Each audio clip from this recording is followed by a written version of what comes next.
नवम के भैया ध्यान दें, प्रश्नावली 7.1 त्रिभुज में क्वेश्चन नंबर कौन चल रहा था? क्वेश्चन नंबर 8 याद है आपको? ये क्वेश्चन नंबर 8 आप किताब ही है, किताब में लिखा गया है, ठीक है। अब इसमें फर्स्ट पार्ट हमने सिद्ध करके आपको दिखा दिया था, याद है? अब हम क्या करेंगे? सेकंड पार्ट सिद्ध करके देखिए आपको दिखा रहे हैं। तो 8वें का सेकंड पार्ट कैसे सिद्ध करेंगे देखिए। भैया चित्र बना देता हूँ। BC ये A है, A से मिला दिया हमने B, है ना? ये कितने का? 90 का। कौन सी है? तो 90 के सामने वाली भुजा क्या कहलाती है? कर्ण कहलाती है, याद होगा आपको। कर्ण के मध्य बिंदु को यदि त्रिभुज समकोण है तो समकोण त्रिभुज के कर्ण के मध्य बिंदु को यदि सम्मुख शीर्ष अर्थात ये शीर्ष तो क्या किया जाए? मिला दिया जाए, ठीक है। तो M है मध्य बिंदु, तो ये CM और AM तथा BM क्या होते हैं? बराबर होते हैं। ये बात हमने आपको फर्स्ट पार्ट, इसी का फर्स्ट पार्ट जो था सिद्ध करके बताया था, ठीक। तो ये आपको याद भी रखना पड़ेगा, याद रहेगा। चलिए याद रहेगा, अच्छी बात है। अब जितनी भुजा CM है उतनी ही बड़ी भुजा खींच देंगे, क्या लिख देंगे? DM। अब भैया D से इसको मिला देंगे, ठीक। अब हमें इसमें सिद्ध करना कोण DBC एक समकोण, कौन सा? DBC। भैया कोण C तो समकोण दिया था किताब में, सवाल में, लेकिन DBC अर्थात ये दोनों है, मतलब ये कोण भी क्या है? समकोण है, अर्थात इसको सिद्ध करना है। ये 90 अंश, ठीक। अब आप हमको बताइए कि क्योंकि त्रिभुज CAM, त्रिभुज CAM है ना, सर्वांग सम त्रिभुज, ठीक है। CAM या AMC है ना, फर्स्ट नंबर पर लिखा गया है। क्योंकि जैसे किताब में लिखा वैसे लिख देते हैं। त्रिभुज AMC, ये लिखा AMC, सर्वांग सम त्रिभुज BMD,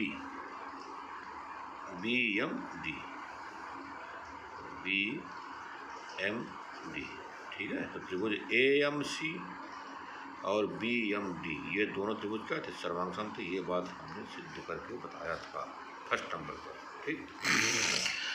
तो अच्छा ये बताओ, जब दो त्रिभुज सर्वांगसम हो गए, कौन कौन वाला? ये बता दिया है आपको, ये त्रिभुज और ये त्रिभुज, जिनको हम छायांकित कर दे रहे हैं, ये दोनों त्रिभुज क्या थे? सर्वांगसम थे। ये बात सिद्ध की गई फर्स्ट पार्ट में। अच्छा, अगर ये त्रिभुज सर्वांगसम हैं तो इसका क्या अर्थ हुआ? कि इस त्रिभुज को उठा के इसके ऊपर रख दो आप, ठीक है। तो दोनों त्रिभुज क्या हो जाएंगे? ढक जाएंगे। इसका मतलब इनकी जो दोनों त्रिभुजों की जो संगत भुजाएं हैं वो क्या होंगी? समान होंगी, ठीक है। ये पता कि नहीं पता आपको? तो क्या लिखेंगे आप? कोण CAM, कोण CAM बता दिए हैं। तो ये कोण किसके बराबर होगा? ये कोण इसके बराबर होगा। क्या नाम है इसका? DBM, कोण DBM। अच्छा, बराबर क्यों होगा? देखिए आप बताओ। अच्छा, ये त्रिभुज है तो इस त्रिभुज का CM, और ये भी एक त्रिभुज है, इस त्रिभुज का DM। तो CM और DM क्या थे? बराबर थे। तो CM के सामने कौन सा कोण है? कोण A। DM के सामने कौन सा कोण है? ये कोण, ठीक है। इसको DBM कहते हैं। तो जब ये भुजाएं दोनों समान हैं तो इनके सामने वाली भुजाएं नहीं, इनके सामने वाले कोण क्या होंगे? भाई संगत होंगे। तो संगत कोण क्या होंगे? बराबर तो होंगे, है ना। ये वहाँ पहुँच जाइएगा। आप क्या नाम है? संगत कोण बराबर होते हैं जब दो समांतर रेखाओं को तिरछी रेखा काटती है। वहाँ नहीं है, चाहिए ये वो सिस्टम नहीं है। ये आपको याद होगा CPC टी, ये हमने बताया था कभी, ठीक, कि अगर त्रिभुज सर्वांगसम हैं तो उनके संगत भाग भी समान होते, ये बात हमने बताई थी। अब सी का मतलब क्या था ये बताया था, करेस्पॉन्डिंग, पी का मतलब पार्ट, करेस्पॉन्डिंग पार्ट ऑफ, है ना, कंग्रुएंट सर्वांगसम ट्रायंगल, ठीक, सर्वांगसम त्रिभुज के संगत भाग क्या होते हैं, बराबर होते हैं, ये बात है। तो चूंकि ये दोनों सर्वांगसम हैं तो ये संगत भाग क्या है, बराबर हमने लिखा है, ठीक है, ये बात आपको अच्छी प्रकार समझ लेना चाहिए। अच्छा, अब आप बताइए, अगर आपसे कहा जाए कि दो त्रिभुजों, अगर आपसे कहा जाए कि देखिए अच्छा ये समकोण त्रिभुज, ठीक है, इसका नाम क्या है, बी सी ए, ठीक है, ये देखो हमने निकाल लिया है बी सी ए। तो इन दोनों नहीं, इस एक त्रिभुज में आप देखेंगे कि क्या है, ये समकोण त्रिभुज है, और त्रिभुज के तीनों कोणों का योगफल क्या होता है, 180 होता है, ये तो 90 है निश्चित। तो ये जो बचे हैं दो ठो, ये कितने, ये कहने का मतलब मेरा, तो इन दोनों का जोड़ क्या होगा, 90 होगा, बोलो पता है कि नहीं पता आपको, भैया त्रिभुज का अगर एक कोण 90 है तो जो दो शेष कोण बचे हैं, शेष दोनों कोणों का योग भी क्या होगा, 90 होगा। तो हम लिख दें, फिर क्या लिख दें, सी ए बी, कोण सी ए बी धन कोण सी बी ए, कोई दिक्कत, धन कोण सी बी ए बराबर क्या लिखोगे आप, 90, ठीक। अब क्यों 90 होगा, क्योंकि कोण सी बराबर 90 है, ये कोण सी 90 है, तो इन दोनों का योग भी 90 होगा, ठीक। अब आप जरा ये बताइए, क्या आप ये करेगा सी बी ए, अर्थात इस कोण की बात है, ये देखो ना सी बी ए, ये क्या लिखा है, सी ए बी। अब भैया सी ए बी या सी ए एम, ए को क्या पढ़ेंगे आप, सी ए बी पढ़ सकते हो, और ये भी पढ़ सकते हो सी ए एम, ठीक। तो हम जहाँ सी ए बी लिखा है, ये कौन, सी ए बी, ये कौन किसके बराबर है, बताओ, अच्छा इसके बराबर ही बराबर है, ठीक है, क्या नाम है इसका, सी ए बी जहाँ लिखा है, तो हम यहाँ सी ए बी क्या लिख सकते हैं, सी ए बी को हम लिख देते हैं सी ए एम, कोई दिक्कत, लिख देते हैं और सी ए एम। आगे क्या लिखा है, सी बी ए, तो सी बी ए को आप पढ़ सकते हैं सी बी एम, ठीक है, तो लिख देते हैं सी बी एम बराबर क्या लिखा है, 90, ठीक। अब सी ए एम किसके बराबर है, ये वाला किसके बराबर है, क्या नाम है इसका, डी बी एम, तो जहाँ यहाँ लिखा है तो क्या लिखा, कोण डी बी एम, आगे क्या लिखा है, कोण सी बी एम बराबर 90 अंश। अब जरा देखो डी बी एम,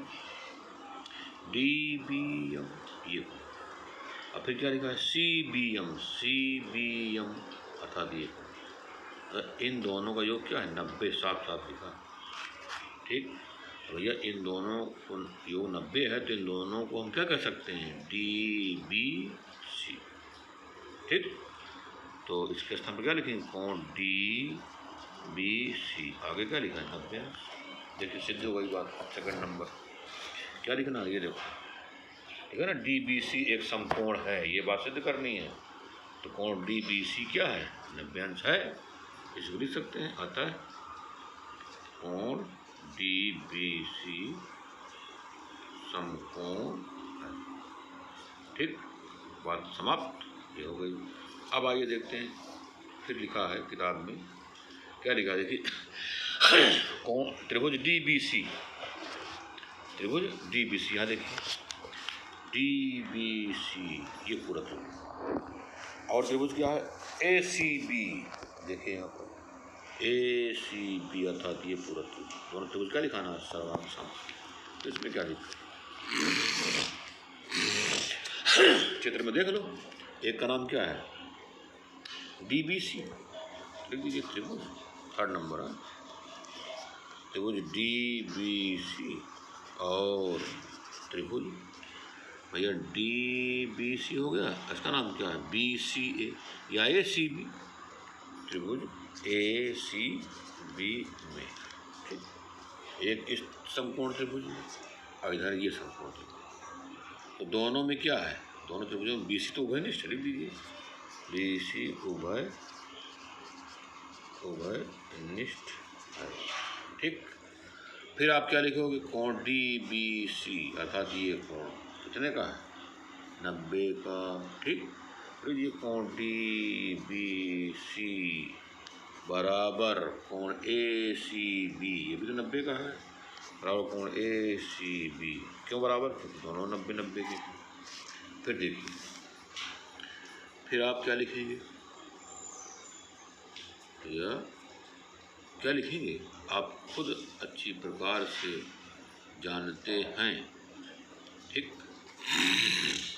कि ये दोनों त्रिभुज क्या थे? सर्वांग सम थे, है ना। तो जब सर्वांग सम थे तो इनके संगत भाग क्या होंगे? बराबर होंगे, ठीक है। तो AC क्या होगा? DB के बराबर होगा। लिख दें, लिख देते हैं, चूंकि त्रिभुज DBM सर्वांग सम त्रिभुज A, ठीक, सर्वांग सम त्रिभुज AMC, इसलिए DB बराबर AC, ठीक, D बराबर AC। तो अब देखिए BC उभयनिष्ठ है, दोनों त्रिभुजों के एक कोण बराबर है, ठीक है, और DB बराबर AC भी है, मतलब कुल मिला करके दोनों त्रिभुजों में 2-2 भुजाएं बराबर हैं और एक कोण बराबर है। तो दोनों त्रिभुज क्या हो गए? सर्वांग सम। लिख दें, अतः त्रिभुज क्या लिखेंगे? DBC सर्वांग सम त्रिभुज ACB। ये 3rd पार्ट भी सिद्ध हो गया। अब आप कौन सा पार्ट बताएंगे? चौथा पार्ट, ये चौथा पार्ट, CM बराबर AB/2। चित्र देखिए, लिखना है CM बराबर, CM का मतलब ये और AB का मतलब ये, तो CM क्या है ना? AB का आधा, ये बात आपको शुरू करनी। चलिए देखिए, 3rd 4th होगा, ठीक है। आपको याद होगा हमने बताया था कि अगर कोई आपके पास समकोण त्रिभुज है, तो ये समकोण त्रिभुज है ABC, ये कोण C क्या है? 90। देखिए हमने निकाल लिया ABC, ये वाला त्रिभुज हमने निकाल लिया है आपको समझाने के लिए। अब कोण 90 के सामने भुजा कौन है?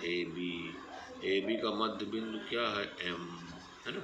तो जब आप मध्य बिंदु को सम्मुख सिर से मिलाओगे, ठीक, तो इसका नाम क्या हो जाएगा? CM, ठीक। तो CM किसके बराबर होगा? AM और BM। ये अच्छी प्रकार से बताया गया है नहीं? आपको कल हमने बताया था कि भैया ये क्या है? अर्धवृत्त है, याद है? ये आपका AB है, ठीक। ये कहाँ बना है? परिधि पर कोण बना है, कितने का बना है? 90 का। इसका नाम क्या है? C, ठीक। अब इस यदि समकोण त्रिभुज के सामने जो कर्ण है, इसके मध्य बिंदु को यदि आप मिलाओगे सम्मुख सिर से, है ना, तो ये भी तो त्रिज्या हुई। तो ये त्रिज्या और ये त्रिज्या कल बताया था हमने आपको, और ये त्रिज्या, ये तीनों त्रिज्याएं क्या होंगी? बराबर होंगी। इसका नाम M है मध्य बिंदु का।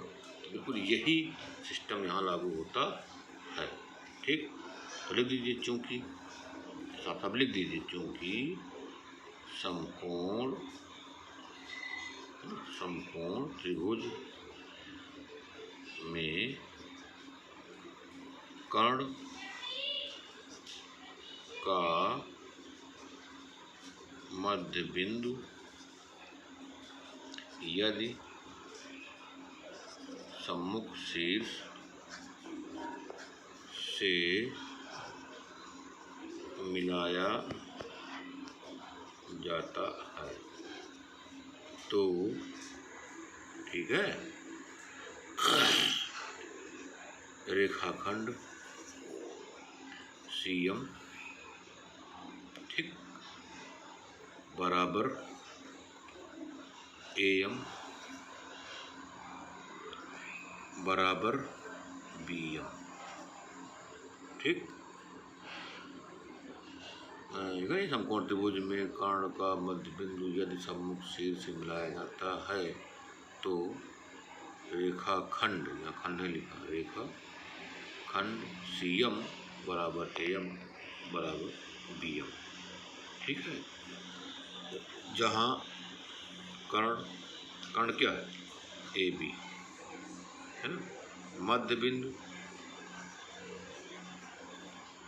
M है ठीक है। जहाँ कर्ण AB मध्य बिंदु M है, पूरी बात हमने लिख दिया ठीक है। जब आप लिख दोगे पूरी बात तो जब कोई कापी आ जाएगा तो समझ जाएगा कि नहीं आपको जानकारी है ठीक है।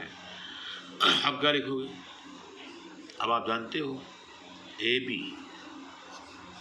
है ना, AB कैसे आया, जब आपने AM में क्या जोड़ा BM ठीक, AM में BM जोड़ा तब ये बराबर AB हो गया ठीक है। अब आप अच्छी प्रकार जानते हो कि AM अब क्या सिद्ध करना है कि CM AB का आधा है तो AM के स्थान पर क्या CM नहीं लिखोगे, जहाँ AM है वहाँ लिख दो CM और जहाँ BM है वहाँ भी क्या लिख सकते हो आप CM और AB लिखा रहने तो CM कितने हो गए 2CM बराबर AB तो CM बराबर AB बटे 2 अर्थात CM बराबर 1/2 AB ठीक। ये आपका क्या होगा चौथा भाग था किताब का, ये देखिए किताब में जो चौथा भाग था वो सिद्ध हो गया ठीक है ना। CM बराबर AB/2 या CM बराबर 1/2 AB सिद्ध हो गया। इस प्रकार ये प्रश्नावली 7.1 कक्षा 9 की महिलाओं की समाप्त हो गई। अब आपको क्या पढ़ाना है प्रश्नावली 7.2 ये फिर पढ़ाई जाएगी शेष फिर।